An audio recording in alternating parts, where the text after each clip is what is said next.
সুপ্রিয় দর্শক, আপনাদের সবাইকে স্বাগত জানাচ্ছি চ্যানেল জেড আয়োজিত নিয়মিত সংবাদ বিশ্লেষণ জেড ফোকাস।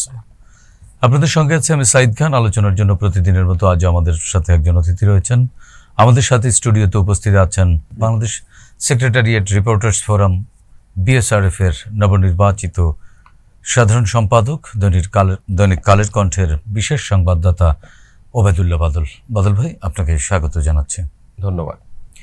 দর্শক, আপনারা জানেন জেড ফোকাসে আমরা প্রতিদিনই দিনের উল্লেখযোগ্য খবর ধরে বিশ্লেষণ করে থাকি, অতিথির মুখ থেকে ব্যাখ্যা বিশ্লেষণ শুনে থাকি। আজও আমাদের হাতে বেশ কয়েকটি গুরুত্বপূর্ণ খবর রয়েছে। এর মধ্যে সাবেক প্রধান নির্বাচন কমিশনার KM নুরুল হুদা, তিনি 4 দিনের রিমান্ডে রয়েছেন। 2018 সালের বিতর্কিত নির্বাচন এবং 2018 সালে ভোট জালিয়াতি বা ভোটারদের অধিকার হরণের অভিযোগ রয়েছে তার বিরুদ্ধে। এছাড়া এর পরবর্তী সর্বশেষ প্রধান নির্বাচন কমিশনার হাবিবুল আউয়াল, তাকে খুঁজে পাচ্ছে না আইনশৃঙ্খলা বাহিনী, তার বিরুদ্ধেও মামলা রয়েছে। এর আগে রকিবউদ্দিনের বিরুদ্ধেও কিন্তু একটি মামলা রয়েছে। তারা 3 জন প্রধান নির্বাচন কমিশনারের বিরুদ্ধে এই মুহূর্তে প্রধান রাজনৈতিক দল বিএনপি একটি মামলা দায়ের করেছে। সেই মামলার জের ধরে একজন গ্রেপ্তার, অপর 2 জনের ব্যাপারে এখনো পর্যন্ত কোনো সন্তোষজনক খবর পাওয়া যায়নি। আরেকটি খবর রয়েছে, সেটি হচ্ছে যে এবার ইরান হামলা চালিয়েছে মার্কিন ঘাঁটিতে। মার্কিন ঘাঁটি কাতার এবং ইরাকে যে মার্কিন ঘাঁটি রয়েছে সেই ঘাঁটিতে হামলা করেছে এবং ইরান ইতিমধ্যেই হরমুজ প্রণালী বন্ধের ব্যাপারে যে সিদ্ধান্ত সেটি তাদের পার্লামেন্টে অনুমোদন করেছে এবং হরমুজ প্রণালী বন্ধ করে দিয়েছে। এর ফলে ইউরোপের সাথে যে এশিয়ার যে বিশ্ব বাণিজ্য, বিশেষ করে জ্বালানি তেলের যে বাজার, সেই বাজারে এক ধরনের প্রভাব পড়েছে। এছাড়াও আরেকটি খবর রয়েছে, মব নিয়ে এই মুহূর্তে গত কয়েকদিন ধরে আলাপ আলোচনা চলছে। বিএনপি স্থায়ী কমিটির সদস্য সালাউদ্দিন আহমেদ, তিনি বলেছেন বিএনপি কোনো মবকে সমর্থন করে না এবং এ ধরনের মবে যারা জড়িত তাদের খুঁজে বের করে আইন শৃঙ্খলা বাহিনীকে কার্যকর পদক্ষেপ নেওয়ার আহ্বান জানানো হয়েছে বিএনপির পক্ষ থেকে। বাদল ভাই, আপনি নিশ্চয়ই এই সবগুলো খবরই জানেন। আমরা শুরু করতে চাচ্ছি সাবেক 3 প্রধান নির্বাচন কমিশনারের বিরুদ্ধে বিএনপি যে মামলাটি দায়ের করেছে। এই মামলাটি আসলে একটি নজির হতে পারে, কিন্তু আদৌ কি এই মামলা বিচারের আলো দেখবে কিনা, না আটক এবং জামিনের মধ্যেই এক ধরনের এবং তদন্ত যে খেলা, সেই খেলায় পড়ে এই মামলাটি শেষ পর্যন্ত পরিণতিতে গড়াবে কিনা? ধন্যবাদ সাইদ খান। 5 আগস্টের যে পট পরিবর্তন, এই পট পরিবর্তনের যে প্রেক্ষাপট, সেই প্রেক্ষাপটটাই মূলত মানুষের গত 15 বছরে ভোট না দিতে পারার ক্ষোভ, প্রতিবাদ, আমাদের যে ভোটের অধিকার সেটি বিগত 16 বছর বা 17 বছর যাই বলি না কেন ছিল না। তো এই ভোটটা পরিচালনা করতে যে নির্বাচন কমিশন সরকার কর্তৃক গঠিত হয়, বিগত 3টি কমিশনের যারা প্রধান সাংবিধানিক পদ, তারা ইচ্ছা করলে তাদের যে সংবিধানে যে ক্ষমতা দেওয়া আছে সেটি যদি তারা প্রয়োগ করতো, তাহলে আজকে এই পরিস্থিতি সৃষ্টি হতো না। আমরা যদিও এক কথাই বলি যে এইটার জন্য, সবকিছুর জন্য গত 15 বছর যিনি শাসন করেছেন সেই ফ্যাসিস্ট শেখ হাসিনা দায়ী। এটি যেমন সত্য, তেমন এটিও আবার সত্য যে যেদিকে বৃষ্টি আসে ওদিকে ছাতা ধরার যে প্রবণতা, সেটিও আমাদেরকে বুঝতে হবে। কারণ যেগুলো সাংবিধানিক পদ, তার কিন্তু সংবিধান তাকে সেই ক্ষমতা দিয়েছে এবং তার কিছু দায়বদ্ধতা, তার জনগণের কাছে তার দায়বদ্ধতা আছে। জনগণের ট্যাক্সের টাকায় তিনি বেতন ভাতা নিয়েছেন, সুযোগ সুবিধা নিয়েছেন, রাষ্ট্রের যাবতীয় তার পারিবারিক থেকে শুরু করে যাবতীয় খরচ এই জনগণের টাকায় বহন করা হয়েছে। তার যে দায়, জনগণের প্রতি তার যে দায়, সেই দায়ের দিকে সে তাকাননি। কিন্তু গতকালকে আমরা দেখেছি যে আদালতে KM নুরুল হুদা আত্মপক্ষ সমর্থন করে বলেছেন যে নির্বাচন ম্যানিপুলেশনের দায় তিনি নিতে চাচ্ছেন না। এই যে দায় এড়ানো, তিনি কি চেষ্টা করেছেন ভোটটি স্বচ্ছ করবার জন্য, জনগণ যাতে ভোট দিতে পারে সেই পরিবেশ সৃষ্টির চেষ্টা করেছেন? তিনি কি ব্যর্থ হয়েছেন একবারও? উনি আদালতে কি বলেছেন আসলে আমরা গণমাধ্যমের বরাত থেকে যে জিনিসটা আমি জানি না, উনি কেন নিতে চাচ্ছেন না সেটির ব্যাখ্যা উনি দিয়েছেন কিনা। আর কেন নিতে চাবেন না? কারণ উনি সাংবিধানিক পোস্ট প্রধান। ওনার মানে নির্বাচনের তফসিল হওয়ার পর মূলত রাষ্ট্রের কিছু বিষয় সবকিছু তার নিয়ন্ত্রণে চলে যায়, তখন আর সরকার প্রধানের নিয়ন্ত্রণে থাকে না। তাহলে উনি কেন দায় নেবেন না? ওই সময় উনি কি চেষ্টা করেছিলেন? আমরা কি কোথাও কোনো গণমাধ্যমে দেখেছি যে উনি এইটা করার কারণে সরকার প্রধানের সাথে তার টানাপোড়েন বা কোনো ধরনের হিচিং বা কোনো ধরনের বিরোধতা দেখা দিয়েছে? আমরা কিন্তু এটি দেখিনি, কোনো গণমাধ্যমেও আসেনি। সুতরাং উনি দায় কেন নিবেন না সেটার ব্যাখ্যা উনি ভালো বলতে পারবেন। তবে জনগণ, ওনার কমিশনেরই কিন্তু আরেকজন নির্বাচন কমিশনার তিনি বলেছেন যে নির্বাচন সুষ্ঠু হয়নি। তিনি নির্বাচন নিয়ে বারবার কথা বলার চেষ্টা করেছেন। ওনার কমিশনার কি বলল আমি মনে করি সেটি এখন বিবেচ্য বিষয় না। ওনারা কেউ বলবেন যে নির্বাচন সুষ্ঠু হয়েছে, কেউ বলবেন আমি দায় নিব না, কেউ বলবেন যে সুষ্ঠু হয়নি। কিন্তু সাধারণ জনগণ, আমজনতা, আমরা তো সাদা চোখে যেটি দেখেছি, নির্বাচনের দিন কেন্দ্রের ভিতরে কুকুর ঘোরাফেরা করেছে, কোনো লোক ছিল না। কোনো কেন্দ্রে ভোটারের চেয়ে বেশি ভোট পড়েছে, কোনো কেন্দ্রে মানে এমনও নির্বাচন মানে স্বাধীনতার পর নির্বাচনের কর্মকর্তারা ঘুমিয়ে কাটিয়েছে। মানে মোট কথা হচ্ছে যে কোনো সুষ্ঠু নির্বাচন বলা যায় না। সেটি তো একেবারে সাদা চোখেই দেখা যায়। এখন কে বলল যে মানে সংশ্লিষ্ট যারা, নির্বাচনের সঙ্গে সংশ্লিষ্ট যারা, তারা কি বললো না বললো সেটির চেয়ে বড় বিষয় হচ্ছে জনগণ কি মনে করে। যেমন 91-এর নির্বাচন নিয়ে কিন্তু কোনো বিতর্ক নেই, এর পরের 2001-এর নির্বাচন নিয়েও কিন্তু এই ধরনের বিতর্ক নেই, নির্বাচন নিয়েও কিন্তু কোনো বিতর্ক নেই। তাহলে এই গত তিনটি মানে 14, 18 এবং 24 এই নির্বাচনগুলো যে নির্বাচনের নামে প্রহসন হয়েছে, এই নির্বাচনের নামে মানে ওই সময় ক্ষমতাসীনদের পারপাস সার্ভ করা হয়েছে, এটি কিন্তু একেবারে দেশের 90% মানুষ এটি বিশ্বাস করে। কাজে ওনারা এখন নিজেদের পিঠ বাঁচানোর জন্য অনেকেই অনেক কথা বলবেন।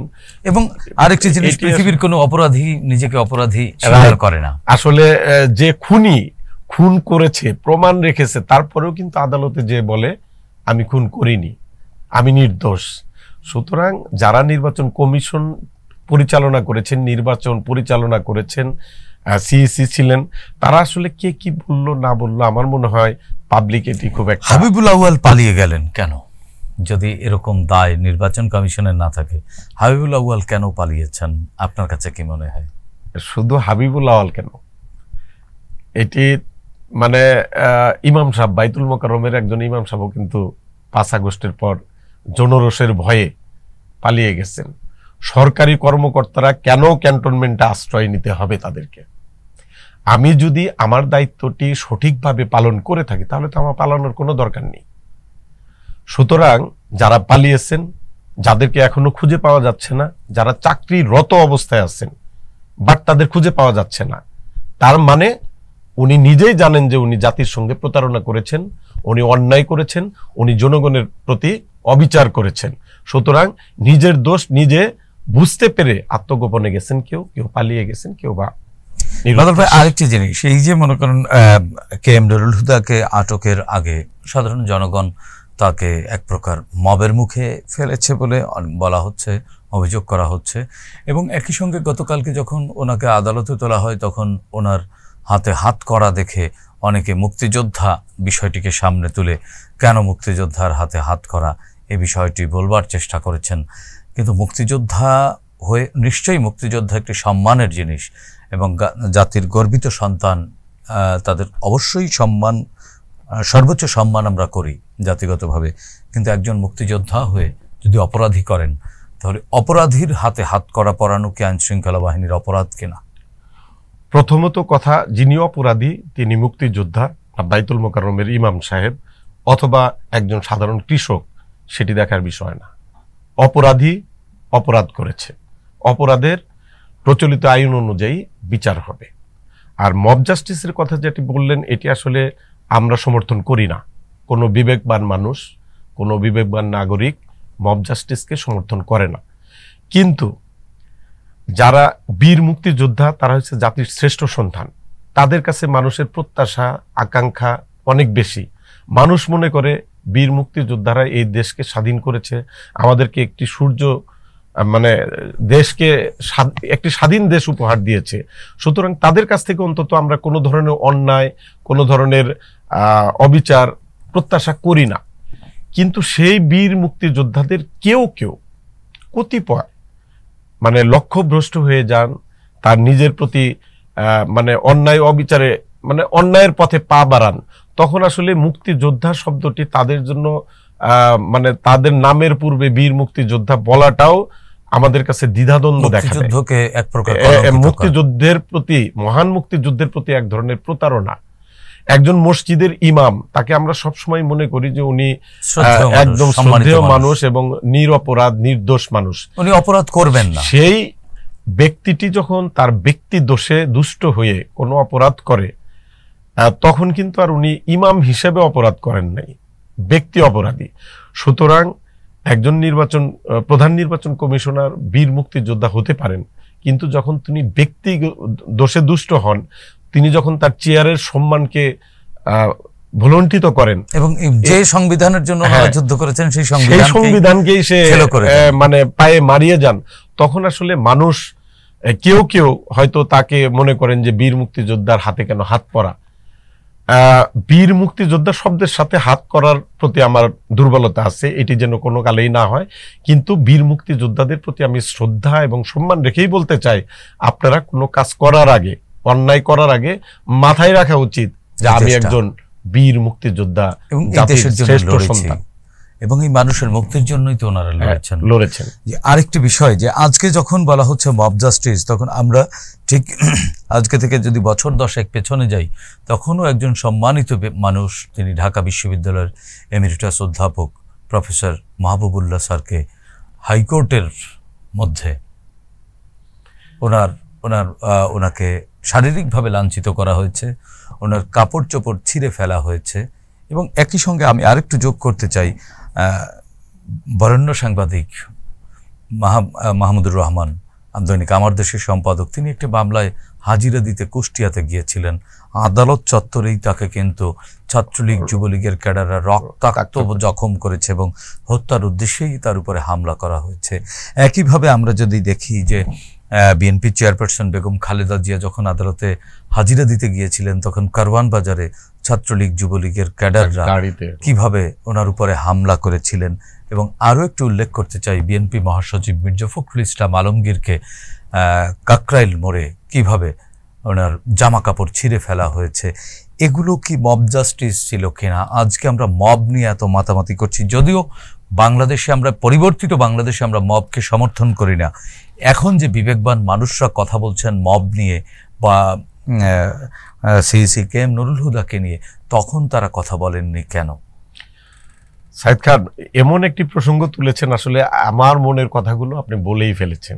শুধু এটুকু বলতে চাই, 5 আগস্টের পর এটাই পার্থক্য যে এখন মব নিয়ে কেউ কেউ কথা বলছেন যে এটি কেন করা হচ্ছে। এটি হচ্ছে জুলাই মানে অভ্যুত্থানের স্পিরিট। আগে কিন্তু এর আগে আপনি যে কথাগুলো বললেন এগুলো তো উল্লেখযোগ্য। এর বাইরে সাধারণ মানুষও তো বিশ্ববিদ্যালয় ক্যাম্পাসগুলোতে দাড়ি টুপিওয়ালা কোনো ছেলেকে দেখলেই তারা শিবির বলে, জামাত বলে, ছাত্রদল বলে, জঙ্গি বলে তাদেরকে একেবারে পিটিয়ে পুলিশের হাতেও দিত না, পুলিশও তাদেরকে মানে সাপের মতো পিটাতো। মানে এটি যেন একটা অপরাধ, একটা মানে চেহারাটাই অপরাধ। তো তখন এই মব জাস্টিসের যারা এখন বলছেন, আমরা যদিও এখনকার যে সমর্থন করি না, বাট তখন কিন্তু কেউ কোনো কথা বলেননি। যখন আপনি বললেন এই বরেণ্য সাংবাদিক মাহমুদুর রহমান, তার রক্তাক্ত ছবি কিন্তু আমরা দেখেছি আদালত চত্বরে।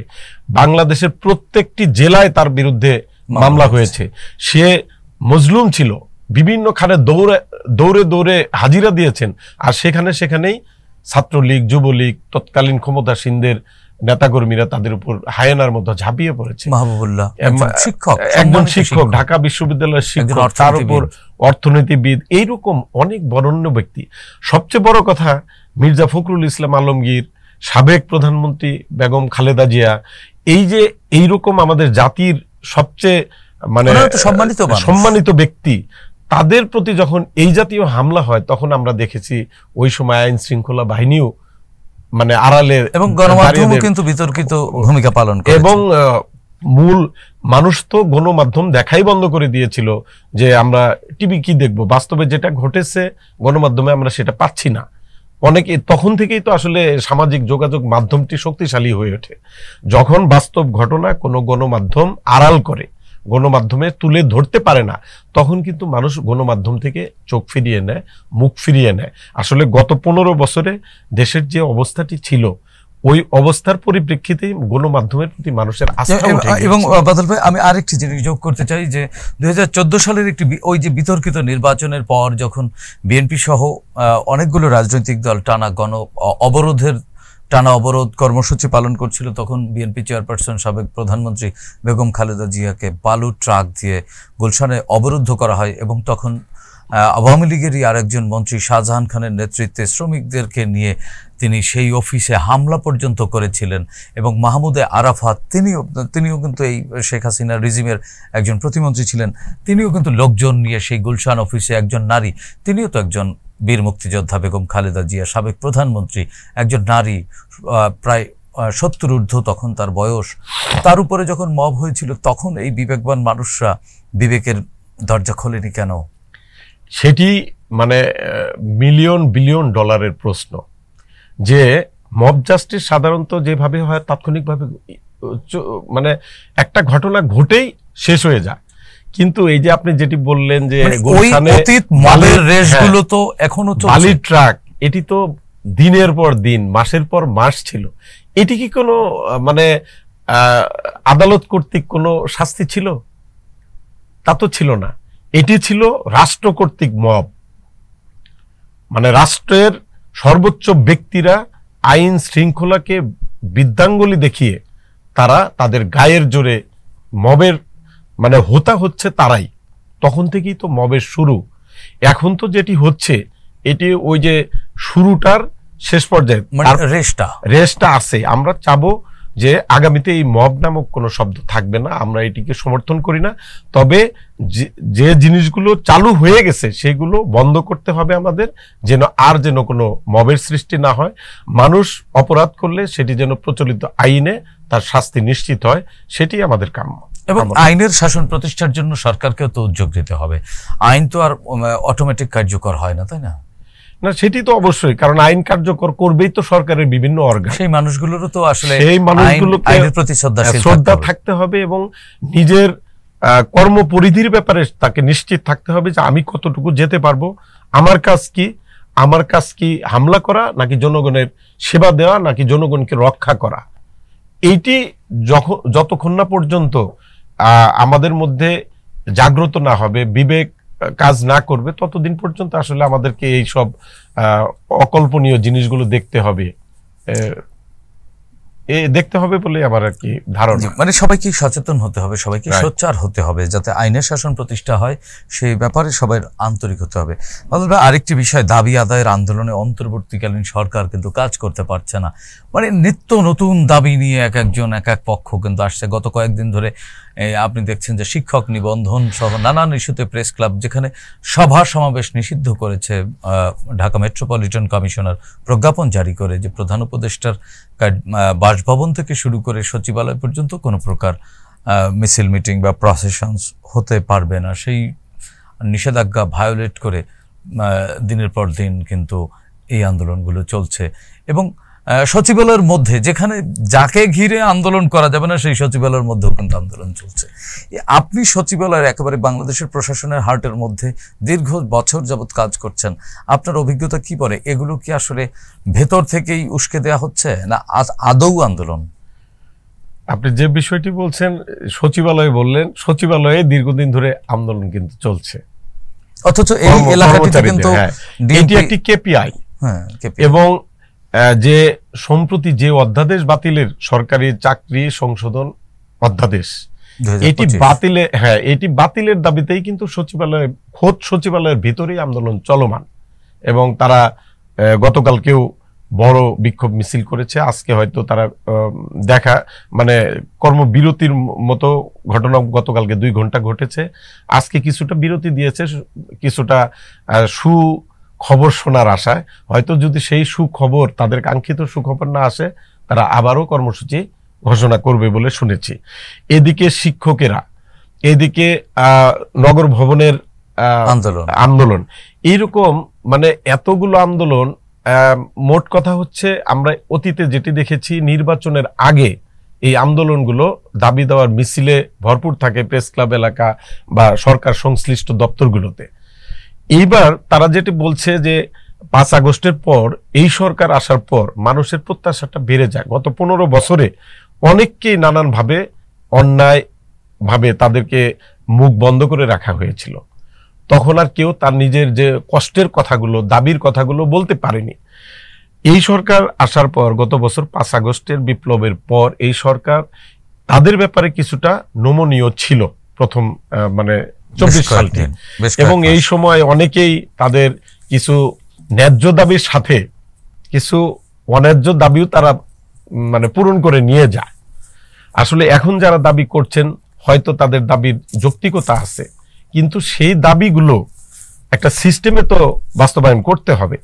যেখানে সরকার কর্তৃক বলা হচ্ছে এখানে মিছিল মিটিং করা যাবে না, কিন্তু আমরা সেটি মানছি না, আইন শৃঙ্খলা বাহিনীও তাকিয়ে তাকিয়ে দেখছে।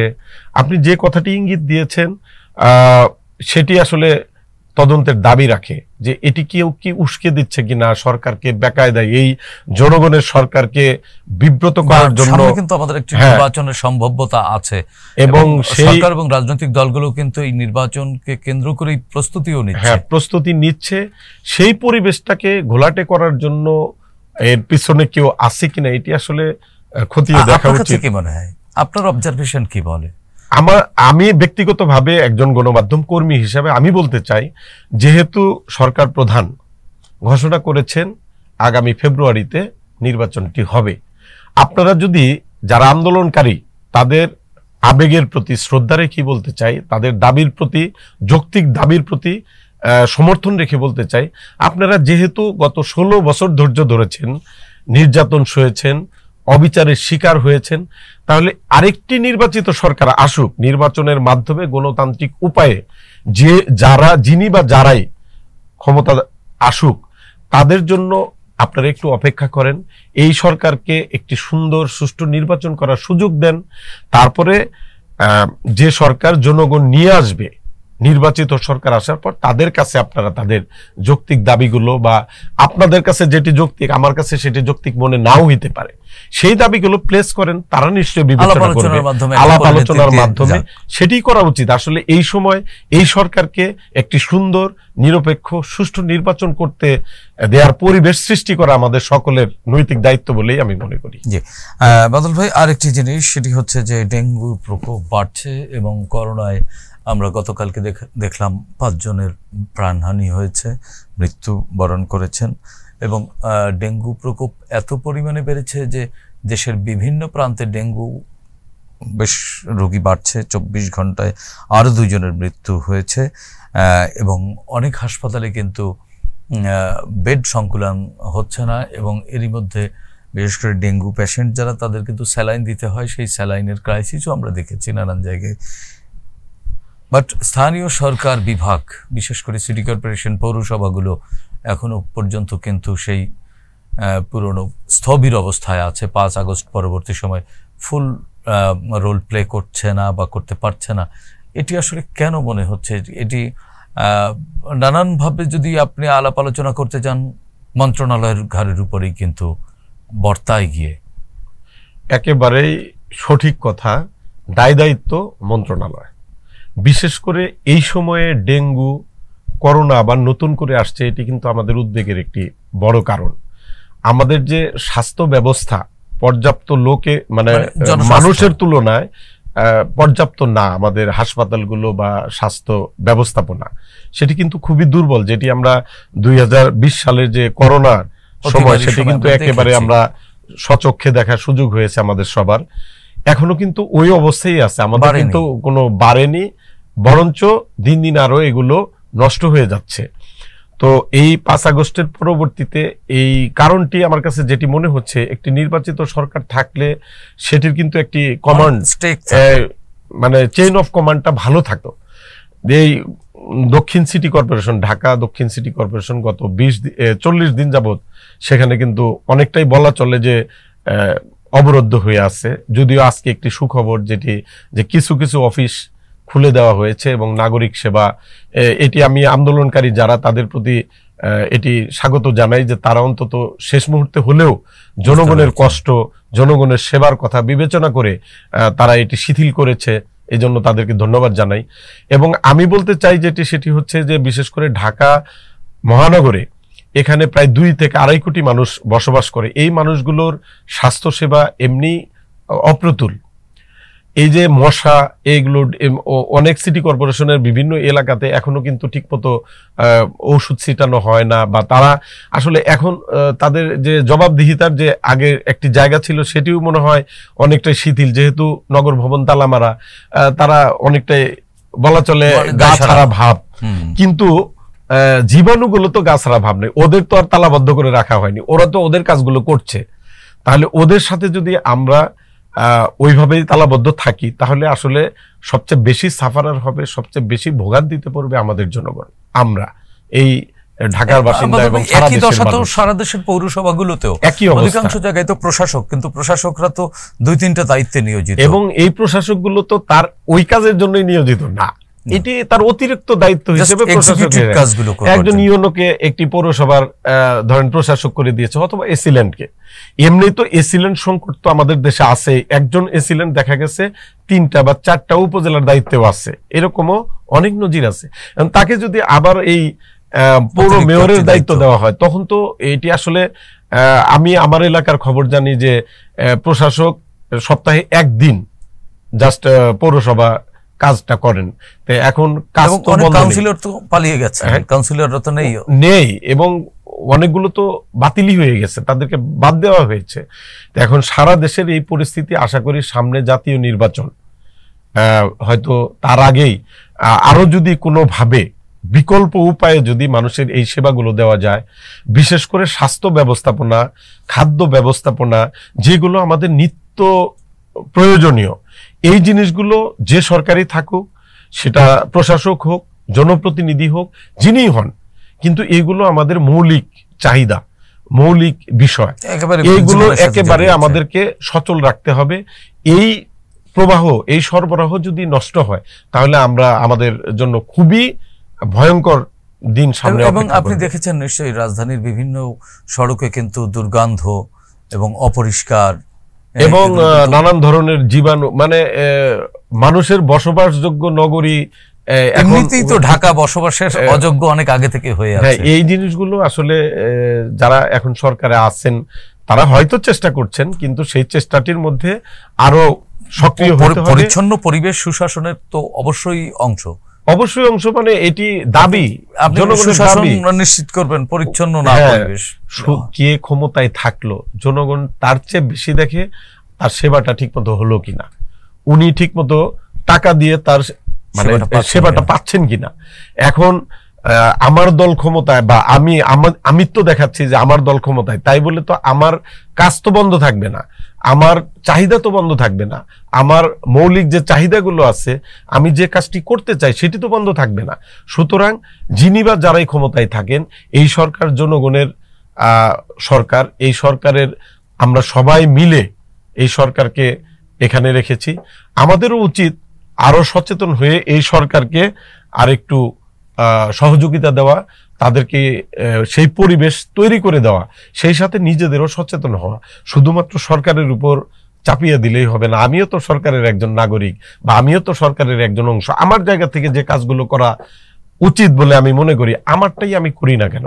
ওই রকম যারা যে জায়গায় আছেন, যার যার অবস্থান থেকে যদি আমরা দেশকে ভালোবাসি, এই সরকারকে সহায়তা দেই, তাহলে কিন্তু আগামীতে একটি সুন্দর বাংলাদেশ গড়া খুব সহজ হবে।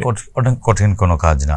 বাদল ভাই, আমরা শেষ করবো, আমরা শেষ দিকে আমরা আর ছোট্ট ছোট্ট 2টি বিষয়ে কথা বলবো। একটি হচ্ছে এই মুহূর্তে মধ্যপ্রাচ্যে এক ধরনের উত্তেজনা চলছে ইরান এবং ইসরায়েলকে কেন্দ্র করে। ইরান কিন্তু ইতিমধ্যেই মার্কিন ঘাঁটিতে হামলা করেছে, ইরাক এবং কাতারের 2টি মার্কিন ঘাঁটিতে হামলা করেছে, এবং ইরানের যিনি সর্বোচ্চ ধর্মীয় নেতা আছেন আয়াতুল্লাহ আলী খমেনি, তিনি বলেছেন যে ইরান কারো কাছে মাথা নত করে না এবং ইরান একটি পারমাণবিক শক্তিধর রাষ্ট্র। এই জায়গাটি এবং এই হামলা, পাল্টা হামলাকে কেন্দ্র করে কিন্তু ইতোমধ্যেই হরমুজ প্রণালী বন্ধ করে দেওয়া হয়েছে, যেটি বিশ্ব বাণিজ্যের ইউরোপ এবং এশিয়ার যে সবচেয়ে বড় যে জিনিসটি সেটি হচ্ছে জ্বালানি, যে আরানের যে সরবরাহের চ্যানেল, সেটি বন্ধ করে দিয়েছে। সেক্ষেত্রে আমরা কতটা রিস্কে পড়ে যাব বাংলাদেশ? প্রথমত এটি আসলে খুবই দুশ্চিন্তার বিষয়। হরমুজ প্রণালী বন্ধ হয়ে গেলে আমাদের দেশে এর প্রভাব পড়বে খুব নেতিবাচক অনেক কিছুর সঙ্গে। এই বিষয়টি কিন্তু সরকারের পক্ষ থেকে বলা হচ্ছে এখনই জ্বালানির দাম বাড়ছে না। এখনই বাড়ছে না, কিন্তু এখন তো আমাদের যেটুকু প্রয়োজন সেটি হয়তো আমাদের কাছে আছে। এটি তো দুর্ভিক্ষের থিওরি। দুর্ভিক্ষ প্রকৃত দুর্ভিক্ষ যখন চলে, ইম্প্যাক্টটা তার পরে 2-1 বছর পরে গিয়ে পড়ে। তো যখন সরবরাহ লাইন চ্যানেল বন্ধ হয়ে যাবে, সেটি হয়তো এখন বাড়ছে না, 3 মাস পরে যে বাড়বে না তার তো গ্যারান্টি সরকার দিতে পারবে না। এটি খুবই দুঃখজনক খবর এবং এটি আশঙ্কার খবর। এবং তৃতীয় বিশ্বযুদ্ধের ইঙ্গিত দিচ্ছেন অনেকে। অলরেডি যেভাবে চলছে তৃতীয় বিশ্বযুদ্ধ যে এটিকে কেন্দ্র করে হবে, ওদিকে রাশিয়া ইউক্রেন যুদ্ধ চলতেছে, ওদিকে গাজায় তো তারা গাজার দৃষ্টি অন্যখানে নিতেই তো ইরান আক্রমণ। এবং আমি একজন গণমাধ্যম কর্মী হিসেবে আমি বলতে চাই, বাংলাদেশি হিসেবে আমি বলতে চাই, ইরান ঠিক আছেন এবং তারা মরে যাবেন, তারা শহীদ হবেন, কিন্তু তারা কারো কাছে মাথা নত করবেন না। তো এখন যুক্তরাষ্ট্র এখন যে বিশ্ব মরলিপনা দেখাচ্ছেন, এই যে গাজায় কিভাবে নির্বিচারে ইসরায়েল মুসলমানদের মেরে ফেলছে, মুসলমান পরেই ধরলাম, মানুষ তো সেই মানুষগুলো নারী শিশু, যেগুলো আন্তর্জাতিক যুদ্ধ আইনেও কিন্তু নারী শিশুর ব্যাপারে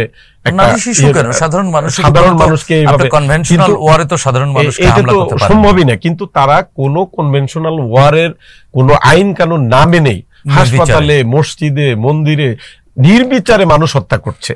সেটি কিন্তু এই বিশ্বমরল যুক্তরাষ্ট্রের কোনো, তারা তখন বলে কি যে আত্মরক্ষার অধিকার। ইসরায়েলকে কে হামলা করেছে, তারা কোথায় কি হয়েছে, অল্প কিছু জায়গা নিয়ে অল্প কিছু মানুষ, এমন একটি আরব, চারদিকে আরব রাষ্ট্র, তার ভিতরে যেভাবে সন্ত্রাসী কার্যকলাপ করছে, আমি বরঞ্চ বলতে চাই যে এই মুহূর্তে আরব রাষ্ট্রগুলোর যে ভূমিকা, এইগুলো একেবারেই মীর জাফরের মতো ভূমিকা। তাদের উচিত ছিল যে ইরান যদি অন্যায় করে থাকে সেটির প্রতিবাদ তারা করুক। বাট এখন তো আমরা বুঝতেই পারছি যে কিভাবে ইরানের উপর অতর্কিতভাবে ইসরায়েল হামলা করেছে, কিভাবে তারা হাসপাতালে হামলা করেছে। আর তাদের মুখে কিন্তু আসলে নিয়ম কানুনের কথা মানায় না, নিয়ম কানুনের ধারে না, জাতিসংঘের নির্দেশনা উপেক্ষা করে এই আমেরিকার মদদে এই ইসরায়েলি তো সন্ত্রাসী কার্যকলাপগুলো শুরু করেছে। তারা গাজাকে মাটির সঙ্গে মিশিয়ে দিয়েছে, মানুষকে মানুষ মনে না করে পশু পাখির মতো হত্যা করছে। সেখানে তারা আবার দেখলাম কয়েকদিন আগে কোন হাসপাতালে নাকি হাসপাতালের পাশে একটি ঘাঁটিতে ইরান মিসাইল হামলা করেছে। এটি নিয়ে তারা বলেছে তারা হাসপাতালে হামলা করে মানবাধিকার লঙ্ঘন করেছে। মানবাধিকারের কথা তাদের মুখে মানায় না। তারপরেও শেষে যেটি বলতে চাই, আমরা সবাই মানুষ, কে মুসলিম, কে ইহুদি, কে খ্রিস্টান, কে হিন্দু, সেটি আমরা বলতে চাই না। আমরা বলতে চাই আমরা শান্তিতে এই বিশ্বে মানুষ বেঁচে থাকুক, মানুষ বেঁচে থাকুক, কেউ যেন কারো দ্বারা অন্যায়ভাবে হত্যা শিকার বা নিগৃহীত না হয়, সেটি আমাদের প্রত্যাশা।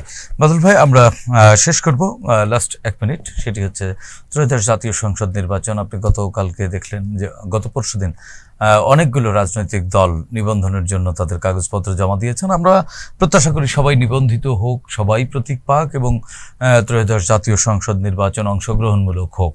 কিন্তু একটি পক্ষ বলবার চেষ্টা করছেন যে আওয়ামী লীগকে বাইরে রেখে কি করে নির্বাচন অংশগ্রহণমূলক হবে। এই বিষয়টিকে আপনি কিভাবে জবাব দিবেন? ছোট্ট করে শেষ করব।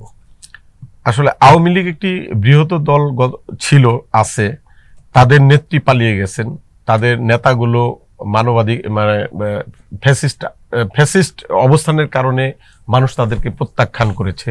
তারা নিজেরাই মব জাস্টিসের শিকার হওয়া, মানে ওই যে অন্যায় যে করেছিল সেই নিজের মানে ন্যাচারাল ভাবে তারা চলে গেছে, তাদেরকে কেউ মেরে বের করে দেয়নি, তারা পালিয়ে গেছে। এখন আওয়ামী লীগ বর্তমান সরকার আওয়ামী লীগ নিষিদ্ধ করেছে, না কার্যক্রম কার্যক্রম স্থগিত করেছে, ছাত্রলীগ নিষিদ্ধ করেছে। সেই ক্ষেত্রে একটি বড় দল, তাদের সমর্থক কিন্তু এই দেশেই আছে। আমি মনে করি যে এটি যারা এই বিষয়ে বিশেষজ্ঞ, আমি আসলে এই বিষয়গুলো নিয়ে অত ওইভাবে কখনো ভাবিনি, একজন নাগরিক হিসেবে মনে করি আওয়ামী লীগ সমর্থন যারা করে, যারা ওই দলের মানুষ, তারাও ভোট দিবে নিশ্চয়, তারাও এই দেশের নাগরিক, তারাও ভালোভাবেই থাকুক।